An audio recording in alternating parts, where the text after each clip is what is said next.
আপনি যদি সাপ্লাই কোম্পানিতে আসেন সৌদি আরবে, তাহলে আপনার বিদেশে স্বপ্ন এখানেই শেষ।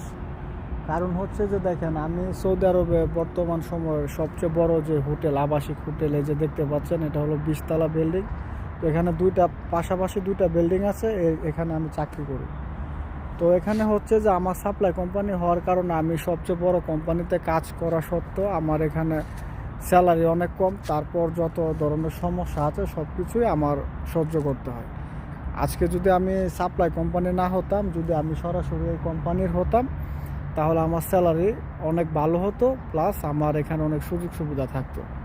কিন্তু আমি সাপ্লাই কোম্পানি হওয়ার কারণে এই যে দেখেন, কত বড় একটা বিশাল কোম্পানিতে কাজ করি, অথচ আমার এখানে কোনো সুযোগ সুবিধা নাই।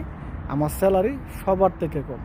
অর্থাৎ আমাদের বাংলাদেশি যারা সাপ্লাই কোম্পানিতে আছেন তাদের স্যালারি সর্বনিম্ন, আর যারা ডাইরেক্ট কোম্পানিতে আছেন তাদের স্যালারি আমাদের থেকে